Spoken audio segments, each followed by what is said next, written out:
According to the US Bureau of Labor and Statistics, about 20% of new businesses that start actually fail within the first 1 year. Now, 50% of new businesses fail within the first 5 years of opening. And about 65% of newly opened businesses fail within the first 10 years of existence. Now, one other thing that is very intriguing is that this same statistic has a very peculiar insight when it comes to Africa. In Africa, we found out that the majority of those businesses that succeed after 5 to 10 years of opening are those businesses that started without capital. Actually implies that starting a business without money has an advantage. Now, why am I saying all this? I'm saying all this because many entrepreneurs, that's those who want to be entrepreneurs, actually stopped at their tracks actually doing business because they actually think that in doing business or starting up a business, they need money. If you click to watch this video, count yourself lucky because I'm going to spill out very important skills that differentiate successful entrepreneurs to those entrepreneurs that fail. Now, many people can be on their third year of business and they actually think that they're doing business very well. But without these skills, on the fifth year, things might go bad. On the seventh year, things might go bad because we now have statistics that more than 65% of businesses fail after the 10th year. And you don't want to do your business to fall in the short run. Many of the things we are going to talk about in this video are actually going to lay the foundation of a successful business. I want you to share this video with a loved one so that you can help them grow their business. Now, this video is going to help people who start with money and also those who start without money. But it is very crucial for those who have nothing and want to succeed. So what I want to share with you in this video is how a young man started his business in Africa, in Cameroon, without no money, no bank loans, no rich uncles, no investors and all that. And today he runs 3 businesses across town. Now, I'm going to give a typical example of my own cousin called Mofo. 3 years ago, he had nothing. He started with just about 5,000 francs, which is equal to about $10. That is lunch money for some people. Yes, when he started, everybody was laughing at him. He just started with $10. And when he started, he was putting all over his status, WhatsApp status, that he is the CEO. But today, where he is, the people who were laughing at him are coming to him to ask for jobs. Now, before I spill everything to you, there is this lady also. She started with 5,000 francs, the same 5,000 francs. And today, she has a turnover of over 12 million francs. J'ai commencé cette activité avec une somme de 5 000 francs. Et là, au jour d'aujourd'hui, je me retrouve en train de faire un chiffre d'affaires annuel d'au moins 12 millions. Et je suis étonnée quand les jeunes disent qu'il n'y a pas de travail. So, starting without money has certain advantages that I'm going to show you inside this video. Most people who fail after 10 years are those people who started with lots of money. I'm not saying that you should not start up a business when you have lots of money. You actually need money to start up a business, but if you don't have money to start up a business, there are certain ways of starting up without money. And I want to just tell you, when you want to start up a business, there is a framework that you need to follow. Now, many people don't even know that there is a framework, and this framework is not taught in school. I'm going to tell you today because I've interviewed lots of entrepreneurs and they have shared their experiences with me, which I'm going to spill out to you through this video. You might be thinking this is another from rags to riches story. No, it isn't. It's about something much more important, a truth about starting without no money. Now, Africa's population is going to attain 2.4 billion in the next 30 years. And if we don't actually tell the truth to many people, there is going to be a very huge chunk of this population that are not going to be entrepreneurial. I'm going to divide the skills that actually makes the difference between the entrepreneurs that succeed and the entrepreneurs that fail into 4 different parts. In Africa, trust is more valuable than money when you use it the right way. And I'm going to show you how to build this trust and how to build certain relationships in this video. So we're starting with trust economy. You should build what I will call your trust economy. When trust is actually your capital, you can actually start without money. But how are you going to build that trust? I'm going to explain to you step by step in this video. But before we go there, I want to tell you something about the traditional capital. The traditional capital takes time to accumulate. It doesn't guarantee success. More to that, you can lose it instantly. And many people, when they have money, it creates distance between them and their customers. Now, let's look at the other side. The other side is trust capital. Trust capital builds gradually through your actions. Trust capital creates lasting relations, which are actually the relations that are necessary to keep you when things are bad. When things are bad, and we see this in businesses, the demand for goods and services always rise and fall every day. So what you need is a kind of relationship that will keep you in the business. And I'm going to tell you exactly how you can build that relationship. I promised you earlier that I'm going to tell you exactly how you can build this relationship. The trust economy is actually very important because it builds the foundation for future steps, changes your mindset from scarcity to opportunity, and more to that, it cannot be easily copied or stolen. Now, if you start up a business somewhere, you say you want to sell shoes or whatever, you want to sell dresses. Now, this business can be stolen. I mean, some small secrets in your business can be stolen, but when you build a trust economy, it can never be stolen. That skill that you build, that interwoven relationship that you build, that I'm going to show you how to build the relationship, can never be stolen. It's difficult, you cannot steal it. That's what makes the difference between a successful businessman and a businessman that fails, or a businessman that is destined to fail. When you're starting without no capital, I prefer you go for services rather than products. Now, many people actually have the illusion that products have more money than services, which is actually not true. Let's take a typical example. More than 70% of the US economy, which is the largest economy in the world, is based on services.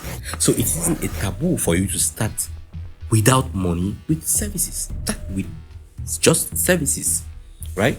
Okay, now I'm going to tell you how this works. The first thing you need to do is to list every skill. Take a paper and list every skill that you think you have, even those that you think are worthless. The next thing you need to do is to list problems in your community. What are the frustrations of the people who stay in your community? What are their problems? What are the everyday problems? List them down. The next thing you need to do now is to see where the problems and your skills overlap. Now, where the problems and your skills overlap, that is where you need to focus your energy. Now, no two people will have the same exact overlapping. Why? Because people live in different communities and people have different skills. Now, when you maximize this area that overlaps, that's where you are going to start making a difference. And now, let me say one or two things. Some people start with money and they don't actually match their skills with their community needs. And that's where they start having problems. You see, somebody will just say, I'm an entrepreneur. He takes money, puts in a business, and start doing that business because he sees A or Mr. B or Mr. C doing that same business. It's just like dresses. You see somebody wearing a shirt, for example, 3 times a week or 4 times a week. Maybe they actually like that shirt, but also maybe it's because that shirt is placed in a particular place in their wardrobe that is easier for them to take that shirt out. That's the same thing with businesses. Most people do businesses because they see other people doing businesses. They don't do businesses because they actually did what we have done by actually looking at the problems, looking at the demand, looking at the frustration within the community in which they are found. So in our case, I still emphasize that if you're starting without money, start with the service rather than the product. Now, a typical example that I wanted to use here is a friend, John, who is in Kumasi. He actually started, the skill he had was that he was versed with mobile phones. His community had a problem, the problem of mobile money transfer. The elderly women and men who sold in the Kumasi market, they had this problem of money transfer. They didn't really master money transfer that much. So he stepped in, helped them, educated them on how to use money transfer, and he actually gave a fee that he was being paid on a daily basis. That is the solution that he brought. Now, John runs a financial literacy institution that he started with 0 investments. Now, what I've just said sounds very simple, but a lot of skills are involved that he moved from 0 to where he is right now. And I'm going to tell you all of those skills as we move on. And that takes us to the third part of this video. I call it the relationship map. So the first thing is you need to know that you need to have 3 main circles. Now, within these 3 circles, there are certain category of people that I'm going to put in each circle.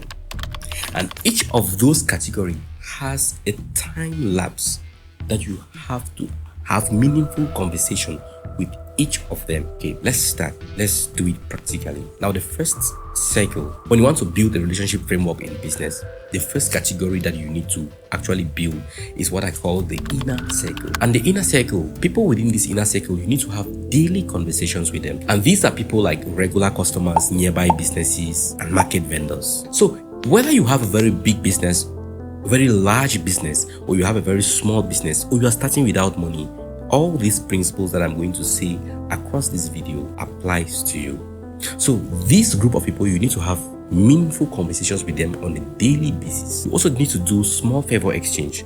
Now, many people are versed with this. For example, sometimes you go to the market to buy, for example, a pair of shoes, and that person doesn't have change. Maybe you have 10,000 francs, which is about $20, and that person doesn't have change. He goes to the next person and say, hey, are you having change? Can you help me? Now, if you are the person receiving, your neighbor, which is a business person, you need to do a small favor. That change, that the exchange. Most of us who have seen that already. Those are the kind of little favors that you do when you find yourself implanted in a business milieu and you want to grow and you want to build this relationship framework that I'm talking about. That is involved. Small favor exchange.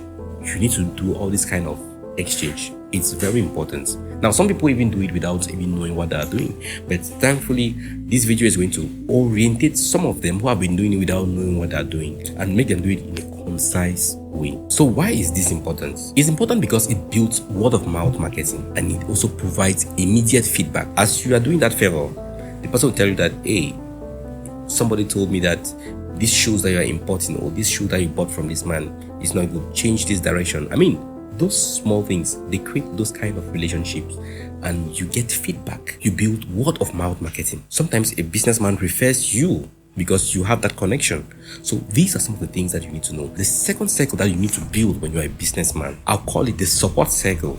And this group of people in this circle, you need to have weekly conversations with them. And these are people like the suppliers, business owners, and also community leaders. So what are the kind of things that you should do with this group of people? Some of the actions that you should do with a support circle are problem solving and knowledge sharing. And remember, this should be at most weekly. Now, why is this important? This is important because it opens new opportunities. Remember, we're talking about community heads. Some of the category of people that are involved in this support circle are community heads. In Cameroon, Yaoundé, for example, we call them chef de bloc. So if where you work, you are discussing at least weekly with the chef de bloc. The chef de bloc might be meeting in another meeting of chef de blocs and can introduce you to a number of chef de blocs. And that is how you create this framework of connection. It's not by mistake. It is actually a framework. I keep on telling you, it's actually a framework. It is actually important because it helps to create business alliances and also builds market influence. Now, the third circle that you need to build when you are building your relationship framework is what I'll call the growth circle. Now, in the growth circle, you have industry players, you have potential partners, and you have mentors. There is no way you can grow in business without a mentor. And this growth sector, this is the people that you meet monthly. And some of the actions that you need to carry out with this group of people are strategic collaborations. This group of people will teach you how to do exchange. And why is this important? This is a very crucial part of your business. In this part, this is the group of people that will help you to scale your business. Because you will never grow if you don't take into consideration what we are saying. That is, you know that these are the people that you need to discuss with them at least on a monthly basis. These are the group of people that you need to discuss with them at least on a weekly basis, and the group of people that you have to discuss with them at least at a daily basis. Now, when you have that already in your mind, it forms a framework and you know exactly what you are doing. Everything you do becomes intentional, and this actually makes the difference between you and somebody who is just doing business for doing sake, doing business because he sees somebody doing particular business. He sees somebody selling shoes. He says he wants to sell shoes. He sees somebody selling t-shirts. He says he wants to sell t-shirts. But that is not what you should be opting for. The fourth part is a part that I call the money management trinity. Trinity because there are three main things involved. You need to implement the 70% reinvestment rule. There are many people who, when they start their business, they start making money, they just eat everything. They think that, no, this is my new status. Come on, I have to feel free. which is not the case. You need to implement the 70% rule. Keep 70% to reinvest in your business. You have to keep 20% of your income for your lifestyle. You are feeding, whatever thing you're doing. You have to go in 20% and 10% for emergency fund. Now, this is very crucial. The main thing in this section is to avoid the common enjoy your money first mentality that kills many African businesses before they even grow. Now, let me talk to you about the 4 capital mistakes that kill most businesses that start without capital. Now, the first thing is trying to look successful before actually being successful. Some people, once they start touching money, they just want to buy a car, build a house, do this, do that, do that. You are trying to look successful before you actually be successful. The second thing that actually kills most businesses is mixing their business money with their personal money. We just talked about the Trinity rule, right? You should never mix your personal money with your business money. That's a no-go zone. The next thing is growing too fast without the system. That's why we are actually talking about the system right here. When you are growing too fast without the system, you are going to fall too fast. You have to grow with a system that works. You need to have a framework. Next thing is actually forgetting to document your success. How can you be successful without documenting your success? It means that there is a problem. You have to document your success. What are the things that you've done that are working? What are the things that you've done that are not working? And documenting your success, you see, all what I'm telling you is the success story of people who have become successful and have documented it, and I'm giving it to you for free. So you need to document your success. It is those success stories that are never taught in school, those strategies that are never taught anywhere else, they are not found on the internet. They are those things that actually matter, that makes a difference. When things are very hard, when business becomes very hard, because I bet you there are always going to be very hard times, that when you are not prepared, when you don't have a system, you are going to break. And when you break, it is difficult to come back, because when you break, you lose money. So here is what I want you to do. Comment Trust Economy below if you really want to start a successful business. I also want to thank our members and also to encourage those who have not yet joined the membership to also join. Now, there are very huge opportunities there at the membership. There you can meet like-minded entrepreneurs like yourself, and you also have exclusive opportunities to have joint ventures. Remember, in Africa, we don't wait for opportunities, we create opportunities. My name is Asangwe Luis, and you're watching Africa Today. If you haven't liked this video, I don't know what you're waiting for. If you haven't subscribed, I don't know what you're waiting for. Share this video with someone you truly love so that they can build their skills and actually become successful business people in the future. No matter the type of business you are doing, this video is going to help you. Whether you are starting with $0, you are starting with 0 francs CFA, this model is going to help you. Take care.